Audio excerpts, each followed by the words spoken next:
जय श्री राम।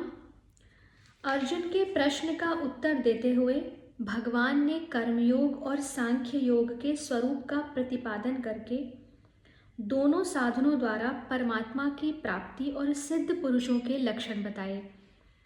फिर दोनों निष्ठाओं के लिए उपयोगी होने से ध्यान योग का भी संक्षेप में वर्णन किया, जो अभी हमने पिछले श्लोक में समझा। अब जो मनुष्य इस प्रकार मन इंद्रियों पर विजय प्राप्त करके कर्मयोग, सांख्य योग या ध्यान योग का साधन करने में अपने को समर्थ नहीं समझता हो, ऐसे साधक के लिए सुगमता से परम पद की प्राप्ति कराने वाले भक्ति योग का संक्षेप में वर्णन है। श्लोक संख्या 29, 5वें अध्याय कर्म संन्यास योग का अंतिम श्लोक। भोक्तारम यज्ञ तपसाम सर्वलोक महेश्वरम सुहृदम सर्वभूतानां ज्ञात्वा माम शांतिमृच्छति। भोक्तारम यज्ञ तपसाम सर्वलोक महेश्वरम सुहृदम सर्वभूतानां ज्ञात्वा माम शांतिमृच्छति। अर्थात मेरा भक्त मुझको सब यज्ञ और तपों का भोगने वाला, संपूर्ण लोकों के ईश्वरों का भी ईश्वर तथा संपूर्ण भूत प्राणियों का सुहृद अर्थात स्वार्थ रहित दयालु और प्रेमी, ऐसा तत्व से जानकर शांति को प्राप्त होता है। प्रश्न है, यज्ञ और तप से क्या समझना चाहिए? भगवान उनके भोक्ता कैसे हैं और उनको भोक्ता जानने से मनुष्य को शांति कैसे मिलती है? उत्तर है, अहिंसा, सत्य आदि धर्मों का पालन, देवता, ब्राह्मण, माता पिता आदि गुरुजनों का सेवन पूजन, दीन दुखी गरीब पीड़ित जीवों की स्नेह और आदर युक्त सेवा और उनके दुख नाश के लिए किए जाने वाले उपयुक्त साधन एवं यज्ञ दान आदि जितने भी शुभ कर्म हैं, सभी का समावेश यज्ञ और तप शब्दों में समझना चाहिए। भगवान सबके आत्मा हैं। 10वें अध्याय का 20वां श्लोक।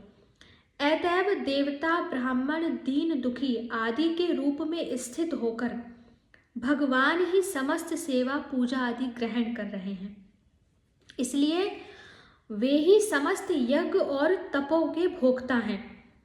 भगवान के तत्व और प्रभाव को न जानने के कारण ही मनुष्य जिनकी सेवा पूजा करते हैं, उन देव मनुष्य आदि को ही यज्ञ और सेवा आदि के भोक्ता समझते हैं। इसी से वे अल्प और विनाशी फल के भागी होते हैं, उनको यथार्थ शांति नहीं मिलती। परंतु जो पुरुष भगवान के तत्व और प्रभाव को जानता है, वह सबके अंदर आत्म रूप से विराजित भगवान को ही देखता है। इस प्रकार प्राणी मात्र में भगवत बुद्धि हो जाने के कारण जब वह उनकी सेवा करता है, तब उसे यही अनुभव होता है कि मैं देव, ब्राह्मण या दीन दुखी आदि के रूप में अपने परम पूजनीय, परम प्रेमास्पद, सर्वव्यापी श्री भगवान की ही सेवा कर रहा हूँ। मनुष्य जिसको कुछ भी श्रेष्ठ या सम्मान्य समझता है, जिसमें थोड़ी भी श्रद्धा भक्ति होती है, जिसके प्रति कुछ भी आंतरिक सच्चा प्रेम होता है, उसकी सेवा में उसको बड़ा भारी आनंद और विलक्षण शांति मिलती है।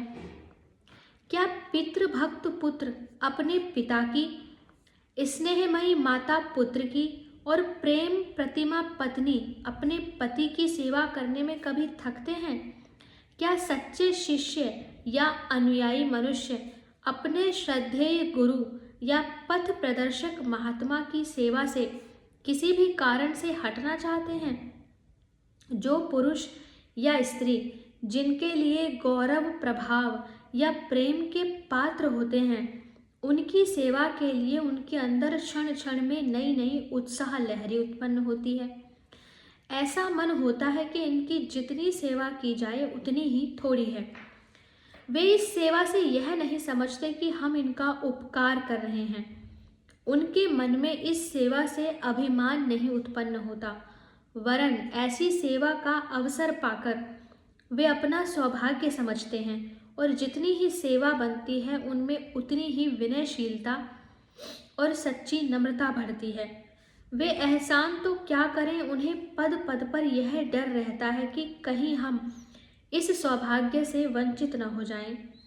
वे ऐसा इसलिए करते हैं कि इससे उन्हें अपने चित्त में अपूर्व शांति का अनुभव होता है, परंतु यह शांति उन्हें सेवा से हटा नहीं देती, क्योंकि उनका चित्त निरंतर आनंदातिरेक से छलकता रहता है और वे इस आनंद से न अघाकर उत्तरोत्तर अधिक से अधिक सेवा ही करना चाहते हैं।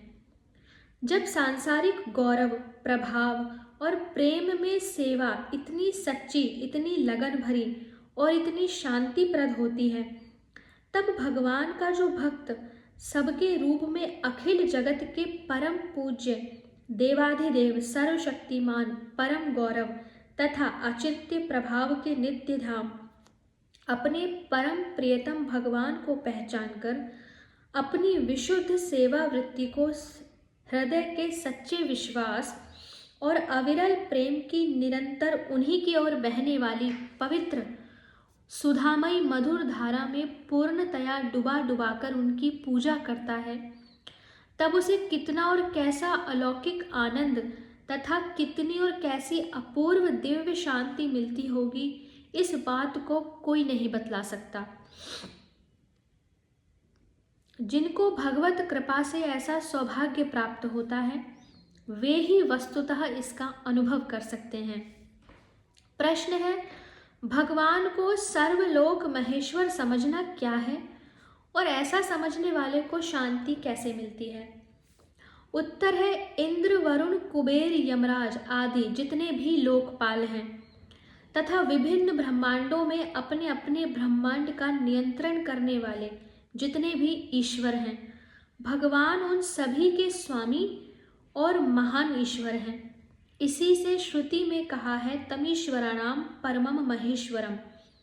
उन ईश्वरों के भी परम महेश्वर को अपनी अनिर्वचनीय माया शक्ति द्वारा भगवान अपनी लीला से ही संपूर्ण अनंत कोटि ब्रह्मांडों की उत्पत्ति, स्थिति और संहार करते हुए सबको यथा योग्य नियंत्रण में रखते हैं।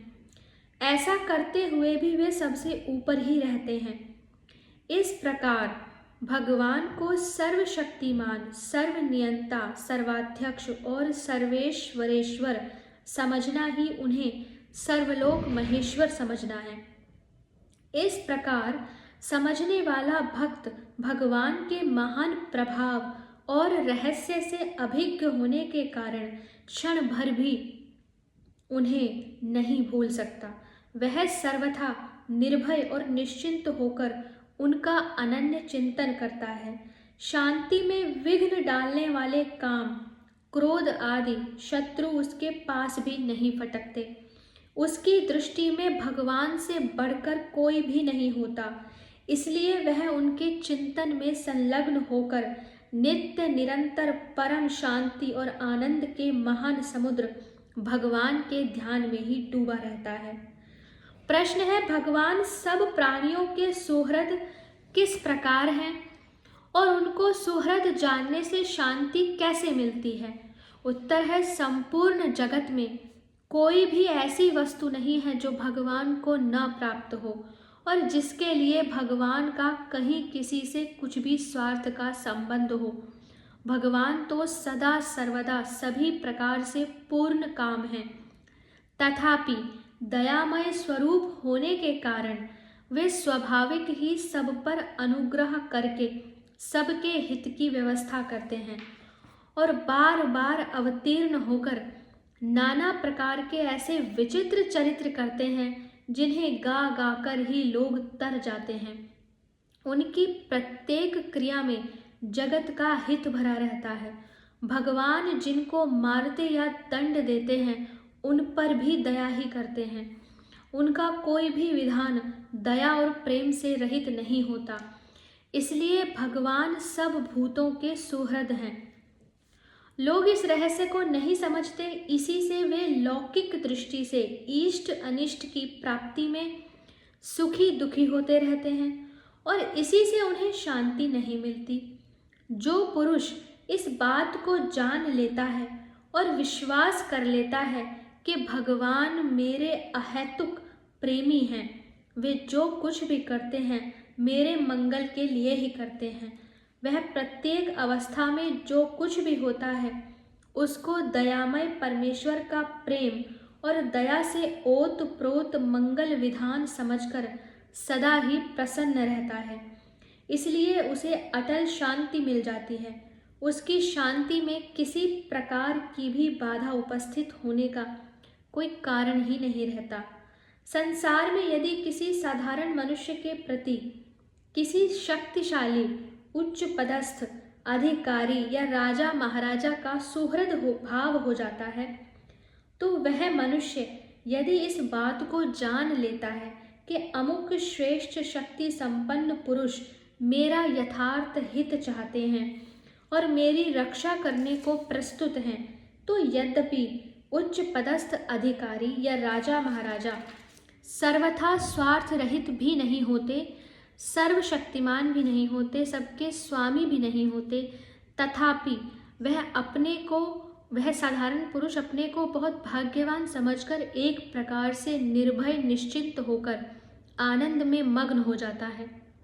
फिर यदि सर्वशक्तिमान सर्वलोक महेश्वर सर्वनियंता सर्वांतर्यामी सर्वदर्शी अनंत अचिंत्य गुणों के समुद्र परम प्रेमी परमेश्वर अपने को हमारा सुहृद बतलावें और हम इस बात पर विश्वास करके उन्हें अपना सुहृद मान लें, तो हमें कितना अलौकिक आनंद और कैसी अपूर्व शांति मिलेगी, इसका अनुमान लगाना भी कठिन है। प्रश्न है, इस प्रकार जो भगवान को यज्ञ तपों के भोक्ता, समस्त लोकों के महेश्वर और समस्त प्राणियों के सुहृद इन 3 लक्षणों से युक्त जानता है, वही शांति को प्राप्त होता है, या इनमें से किसी एक से युक्त समझने वाले को भी शांति मिल जाती है? उत्तर है, भगवान को इनमें से किसी एक लक्षण से युक्त समझने वाले को भी शांति मिल जाती है। फिर तीनों लक्षणों से युक्त समझने वाले की तो बात ही क्या है, क्योंकि जो किसी एक लक्षण को भी भली भांति समझ लेता है वह अनन्य भाव से भजन किए बिना रह ही नहीं सकता। भजन के प्रभाव से उस पर भगवत कृपा बरसने लगती है और भगवत कृपा से वह अत्यंत ही शीघ्र भगवान के स्वरूप, प्रभाव, तत्व तथा गुणों को समझकर पूर्ण शांति को प्राप्त हो जाता है। आहा, उस समय कितना आनंद और कैसी शांति प्राप्त होती होगी जब मनुष्य यह जानता होगा कि संपूर्ण देवताओं और महर्षियों से पूजित भगवान, जो समस्त यज्ञ तपों के एकमात्र भोक्ता हैं और संपूर्ण ईश्वरों के तथा अखिल ब्रह्मांडों के परम महेश्वर हैं, मेरे परम प्रेमी मित्र हैं। कहाँ क्षुद्रतम और नगण्य मैं और कहाँ अपनी अनंत अचिंत्य महिमा में नित्य स्थित महान महेश्वर भगवान। आहा, मुझसे अधिक सौभाग्यवान और कौन होगा। और उस समय वह हृदय की किस अपूर्व कृतज्ञता को लेकर, किस पवित्र भाव धारा से सिक्त होकर, किस आनंदार्णव में डूबकर भगवान के पावन चरणों में सदा के लिए लौट पड़ता होगा। प्रश्न है, भगवान सब यज्ञ और तपों के भोक्ता, सब लोकों के महेश्वर और सब प्राणियों के परम सुहृद हैं। इस बात को समझने का क्या उपाय है? किस साधन से मनुष्य इस प्रकार भगवान के स्वरूप, प्रभाव, तत्व, गुणों को भली भांति समझकर उनका अनन्य भक्त हो सकता है? उत्तर है, श्रद्धा और प्रेम के साथ महापुरुषों का संग, सत्य शास्त्रों का श्रवण मनन और भगवान की शरण होकर अत्यंत उत्सुकता के साथ उनसे प्रार्थना करने पर उनकी दया से मनुष्य भगवान के स्वरूप, प्रभाव, तत्व और गुणों को समझकर उनका अनन्य भक्त हो सकता है। प्रश्न है, यहाँ माम पद से भगवान ने अपने किस स्वरूप का लक्ष्य कराया है? उत्तर है, जो परमेश्वर अज, अविनाशी और संपूर्ण प्राणियों के महान ईश्वर होते हुए भी समय समय पर अपनी प्रकृति को स्वीकार करके लीला करने के लिए योग माया से संसार में अवतीर्ण होते हैं, और जो श्री कृष्ण रूप में अवतीर्ण होकर अर्जुन को उपदेश दे रहे हैं, उन्हीं निर्गुण सगुण निराकार साकार और अव्यक्त व्यक्त स्वरूप सर्वरूप परब्रह्म परमात्मा सर्वशक्तिमान सर्वव्यापी सर्वाधार और सर्वलोक महेश्वर समग्र परमेश्वर को लक्ष्य करके माम पद का प्रयोग किया गया है। और ये बहुत सुंदर श्लोक जिसमें ईश्वर के स्वरूप को समझाया है, बहुत महत्वपूर्ण श्लोक, अध्याय 5 का 29वां श्लोक। ओम तत्सदिति श्रीमद्भगवद गीतासूपनिषत्सु ब्रह्म विद्यायां योगशास्त्रे श्रीकृष्णार्जुन संवादे कर्म संन्यास योगो नाम 5मो अध्यायः। हरे कृष्णा।